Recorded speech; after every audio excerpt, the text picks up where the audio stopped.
Hey, everybody. Hey, Stevie. So, I couldn't be more excited for the person that I'm about to introduce, who y'all are going to learn a ton from. I recently interviewed her for a Revenue Today podcast, and we had a blast. You know, just to give a little background on Stevie Case and why she's so awesome. Let me count the ways. Started product manager, went into sales. Most recently, went from AE to VP of mid market at Twilio, handling or being part of the lead of 400 million in revenue there. Transitioned to being CRO of Vanta, which is a tremendous company. But the thing that stands out always the most to me, and I'll never get tired of mentioning Kill Creek and being the first woman professional gamer. How cool is that? So, what Stevie's going to talk about today are lessons on building and scaling, selling into scaling enterprises. You're going to get somebody that's done both, built and scaled at many different points with many different vantage points. And I couldn't be more excited to learn from you today, Stevie. Welcome. Thank you so much. I'm excited to be here. And I love it that you got to bring up the gaming thing. That is how my tech career started. And I actually think, and this is probably a presentation for another day, but there's actually a lot of shared skill between gaming and sales. And I think there is a reason that as a pro gamer, I've had a successful sales career. So, but that'll be the next presentation. Coming soon. I'm gonna get off stage. I want everyone to learn. I'm gonna geek out watching you.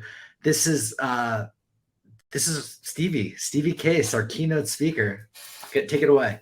Thank you so much for having me. I'm really excited to be here, excited to talk to all of you. And we are going to get into a topic today that I feel really passionate about, and that is selling into mid-market companies, little mini scaling enterprises, pre-enterprises. We're going to talk about what that is and what it means.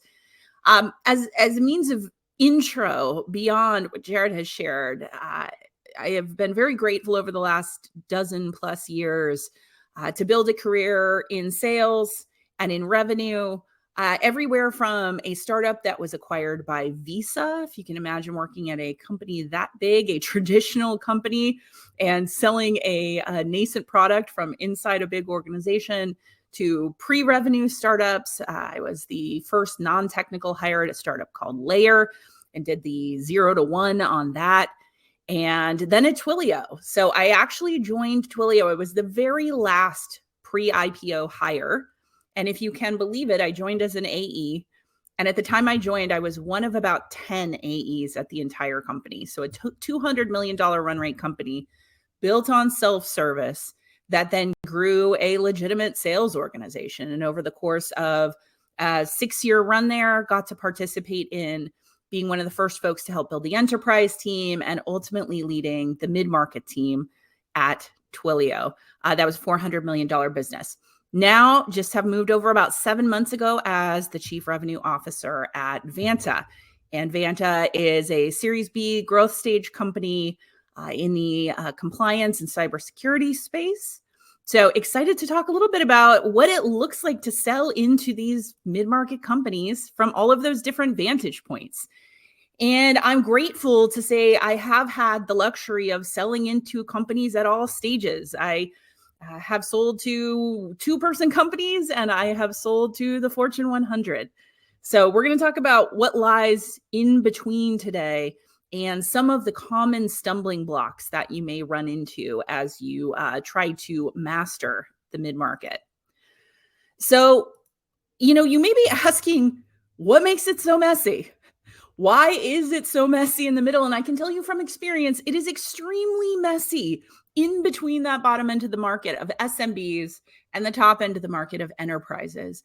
I am going to share some stories today. You can learn from my mistakes. I have made many of these mistakes directly. I've certainly managed teams as well that have made these mistakes. And they're common stumbling blocks and mistakes in these mid-market companies because it is so poorly defined in so many ways in that messy middle. So first, let's talk about what is mid-market. And I've given you some rough guidelines here, but the reality is every company is going to define the mid-market just a little bit differently. You'll find that some teams define mid-market by employee count, others may define the mid-market by revenue, and there really is no right answer to where to draw these segment lines. Really, what it comes down to is how buyers buy. And you'll start to naturally identify where these lines occur for your business. And it may be that it's at a 50-person employee count. It may be something somewhat higher. Sometimes the lower end of mid-market may extend to 2,000 employees or even 5,000 before you consider it an enterprise at the top end. Similarly, on the revenue side, there's a huge amount of variability. And once you start to go down this path, it actually does start to make sense to segment even within the mid-market. So a lower ends of the lower mid-market where you've got your up-and-comers, the mid-market, and then the higher end as they are starting to move towards being true enterprises at the top of the market. And why does this matter? Mid-market companies can be very messy. The sales can be a little less predictable, but it's a great segment to sell into for a number of reasons. And one of those reasons is that the unit economics are certainly typically going to be better than what you see in the SMB market. So if you've got a product that can serve this market, this middle ground, the unit economics particularly can be compelling as you move into a really challenging economic time, as we are all on the potentially of the brink of. I know we've had some topics on that today. As you look at the next couple of years and some of the challenges that companies are going to face in growing and scaling, one of the ways you can start to de-risk that is by selling into larger customers, selling into folks just slightly upmarket from where you are today. So it's a good consideration for anybody selling into the bottom of the market today. You've also got the benefit of a little more speed than you might have in an enterprise. Mid-market companies are often in a growth phase. They're looking for ways to drive revenue. They've got folks who are actively engaged in making change. And that speed and the dynamic nature of these companies can make them really compelling. All right, so let's talk a little bit about the challenges. And there are many challenges in the mid-market. And one of the first of those challenges that you or your team are likely to encounter is that mid-market companies often start to buy like enterprises. And sometimes that process and the hurdles that they throw up to procurement can seem a little bit nonsensical given their size, and they will show up at times that are somewhat unpredictable. So this actually goes back to the origin story of Vanta. So my CEO, Christina, she was a product manager at Dropbox. She created a new product there. She created Dropbox Paper and had grand visions of bringing it to market. And the team had this great idea to just add Dropbox Paper to the contracts of existing customers. And they started down that path, and legal approached them and was like, whoa, wait, do you have a SOC 2?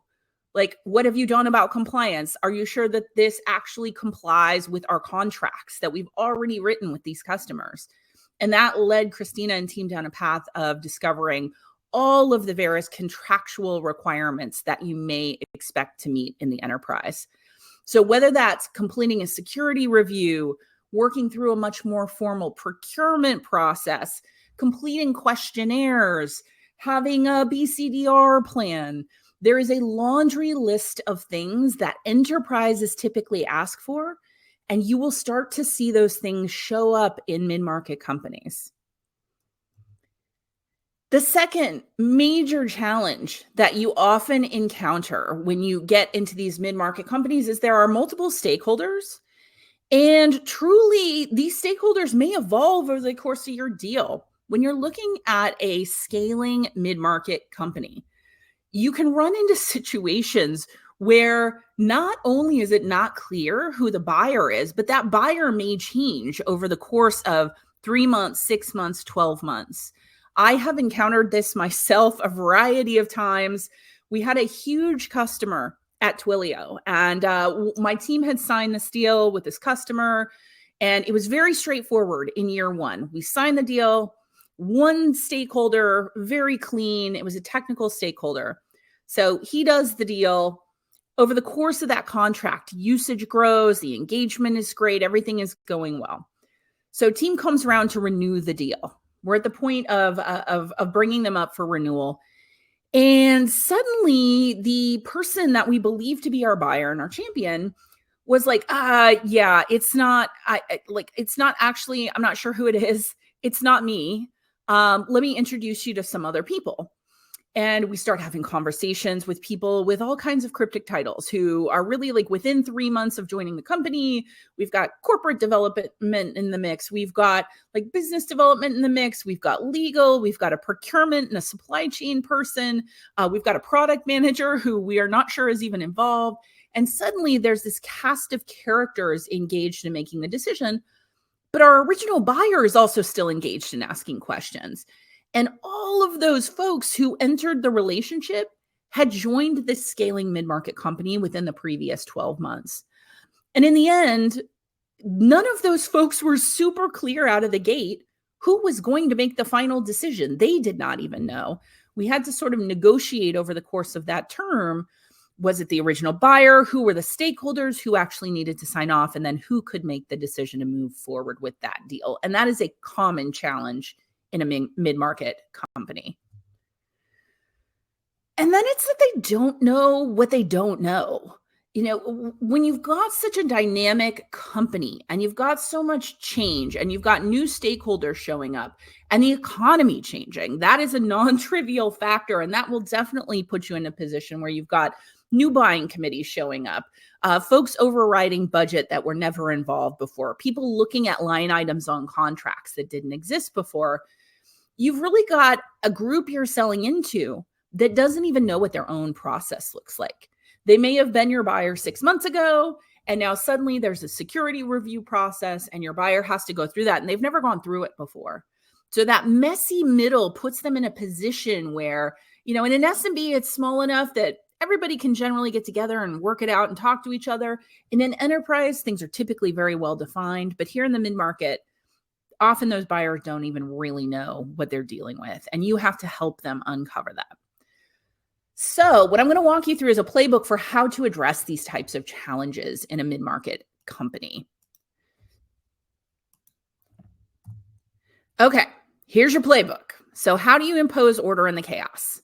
And it is chaos, and often it will feel like chaos even to your buyer. So you have to be there to help them work this out.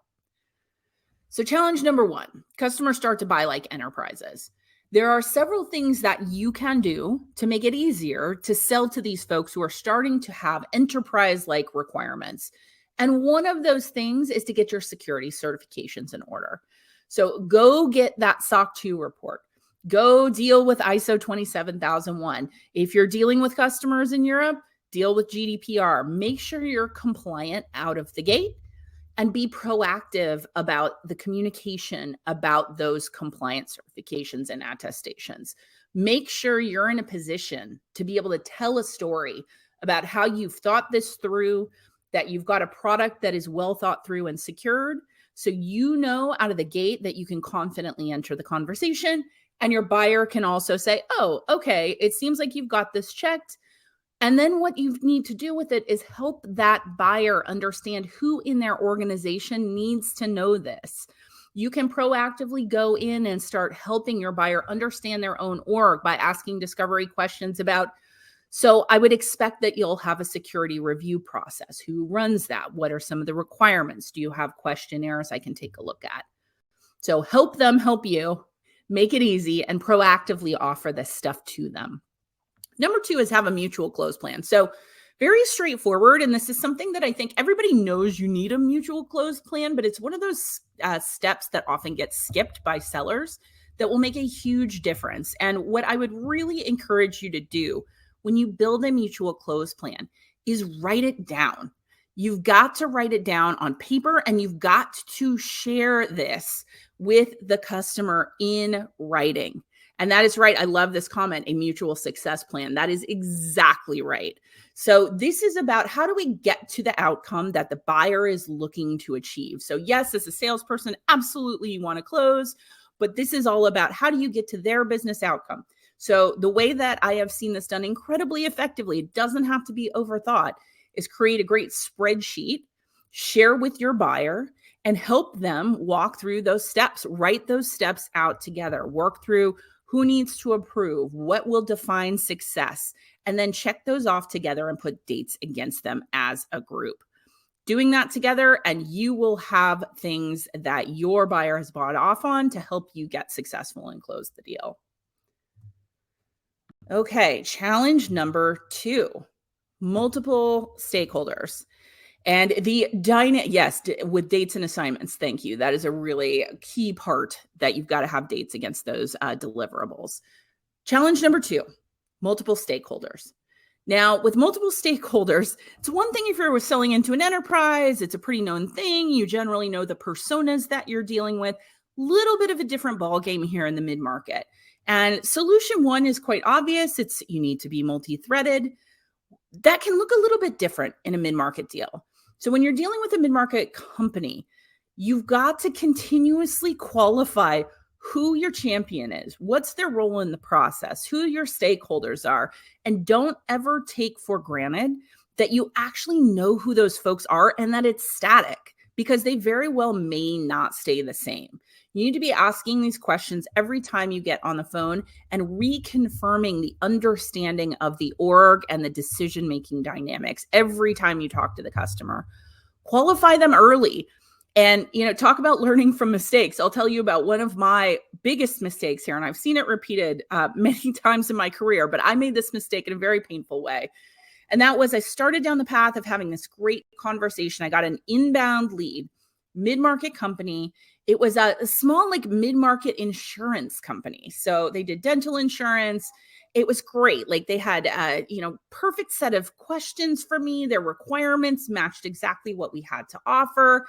And we had, call that went really, really well. Sounded like there was a great fit. I did my basic discovery. I asked, what's your timeline? Do you have budget? All the answers were there at the surface. We scheduled another call. I brought my SE on the phone. We had call after call. We got about 4 calls deep before I realized that the person I was talking to was essentially an admin to the CEO, and that the CEO had sent this admin on this quest to get more information. And there was something there. There was potentially a project there, but this person absolutely was not the decision maker. And I had not adequately qualified who they were or who was going to make the buying decision. So don't repeat that mistake. Ask the questions. There are diplomatic ways to ask these questions about who's going to be involved in making the decisions and who cares about the outcome that will help you get to a truly multi-threaded engagement. And then challenge number 3, they don't know what they don't know. There are some obvious solutions here, and those solutions also need to be very dynamic in the mid-market. So with the mid-market buyer, what you're often going to run into is that you run discovery, like I did with my mid-market dental insurance company, and you're going to get questions and answers on the surface that sound really reasonable and sound really logical. And they probably check your boxes. Sounds like it's a qualified deal. Sounds like there's budget here. Sounds like we've got a fit. However, you need to go a layer deeper and start really getting to the root of why. Why is the person on the phone with you talking to you today? Why do they keep coming back? And what is the problem they're trying to solve? You've got to get to the root of that business pain and why they've got to solve it now if you've got any hope of closing that deal. So, the key here is really spend the time. Don't just bant these folks. You've got to go deep. You've got to ask them what's really not working today. What is working today? You've got to discover the current working conditions that their team is working within. You need to understand. Yes, thank you. Dale, I am 100% with you. This is 1000% where you need to go, much deeper to the pain that they're trying to get to the root of. And why does it matter? Why does it matter to their business? And then who else needs to weigh in? And you can ask this, because these mid-market companies often don't know who the decision maker is, you can frame these questions around personas and stakeholders, more around who needs to weigh in, who's going to have an opinion about this project, who is this going to impact within the broader organization. And while your champion may not be able to tell you who's going to pull the trigger on a final purchase, They will be able to tell you who's interested, who's got skin in the game, who's going to want to know more about it. Use those early conversations to map out a few key folks, and particularly with a mid-market organization where you're dealing with a larger group, set a goal that you're going to get past that initial conversation and expand each call by at least a couple more people. Just really try to extend the net much more widely. And, the last question you can add to that mix, and these are just some example discovery questions that work really well in these mid-market companies, but what's the process for purchasing a product? Have you done this before?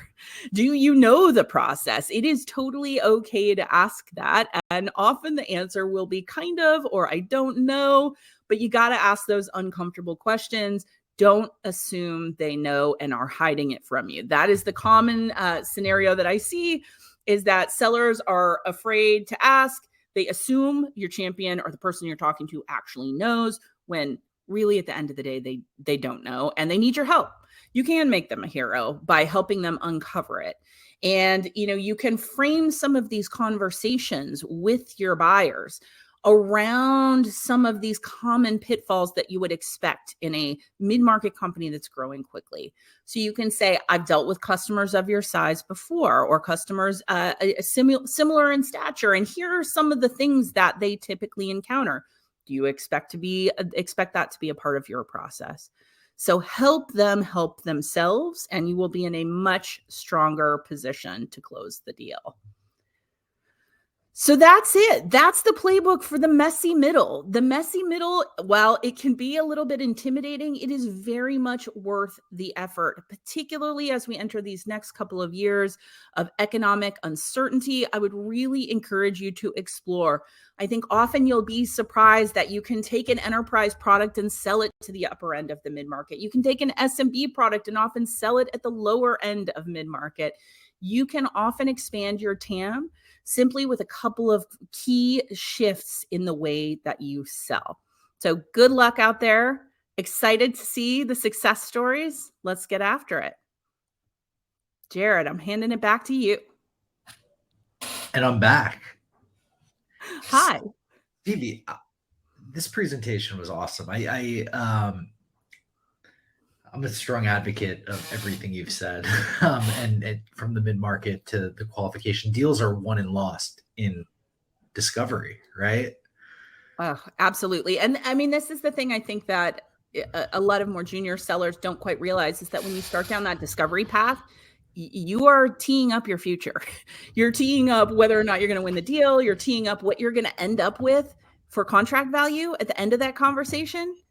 You're pretty much setting that in stone from that first discovery conversation. So it is absolutely critical you get that right. So now if you're an SMB product, how do you make it for the mid-market? I remember speaking to the senior leadership at Shopify. Okay, Harley, who's now the president there. And I'm like, what's the difference? He's like, I just priced it differently and gave it to Patagonia. Because remember Shopify like 10 years ago, they were like very SMB. Yep. And you had like Magento and stuff.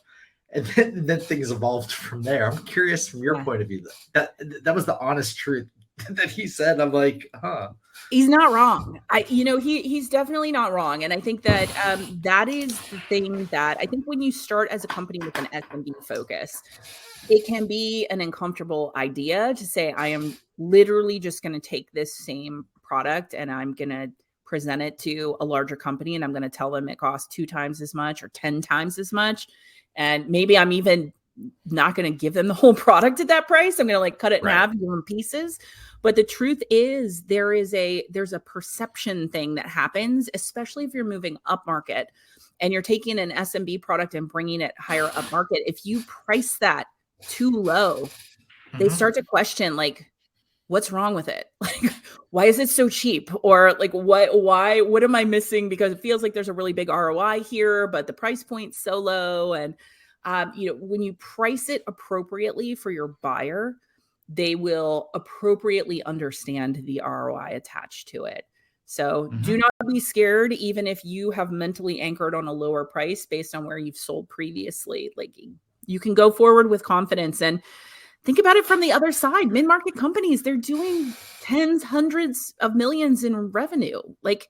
Whether you're charging them $10,000 or $50,000, these are drop in the bucket to a company like that. Yep. So go forward with confidence and believe in your own ROI. Yeah, and you don't even need to add other new features. Like Shopify could just say, "Hey, this is the price for 10,000 visitors and $10,000. This is the price for 100,000 visitors and 100,000 MRR, and this is the price for 1,000,000 and 1,000,000." It's the same exact product. What's the marginal increase? Very marginal, but from a product increase standpoint, nothing. Like Yeah. from a cost standpoint, a little bit.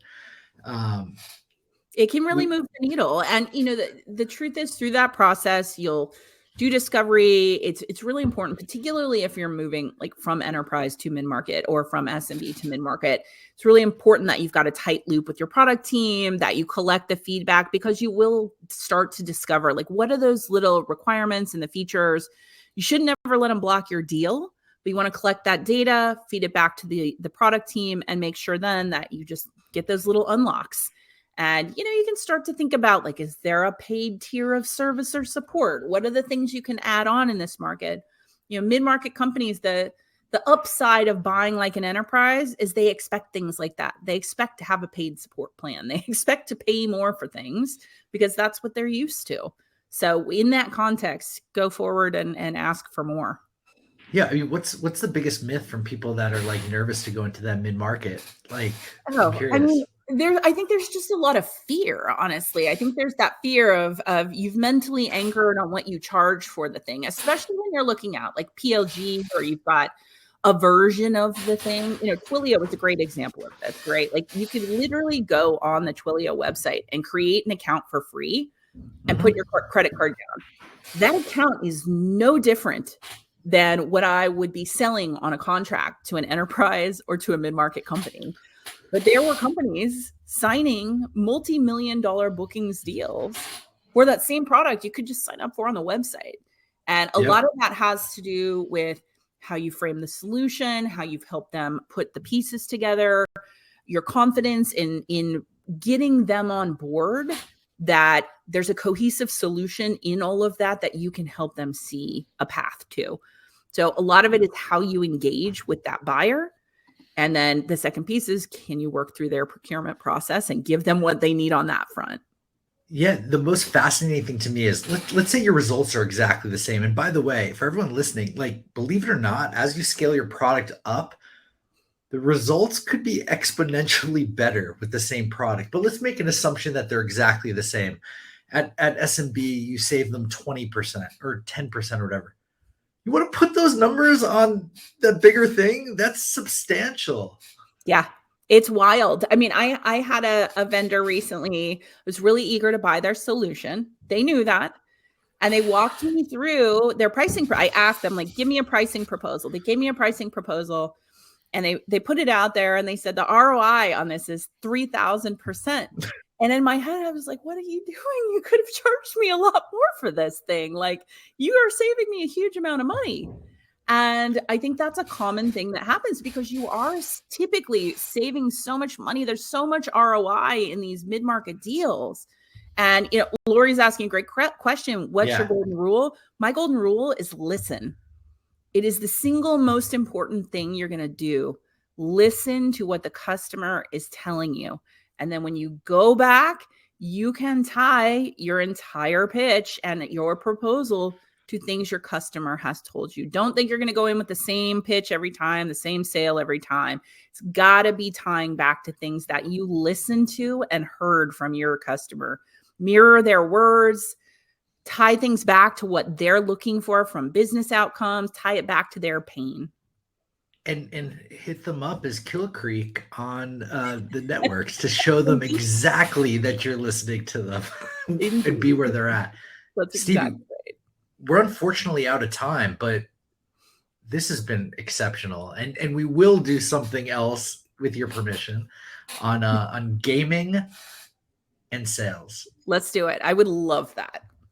All right. For everybody else, we are going to networking, which you could find in the rooms up top. We'll see you there.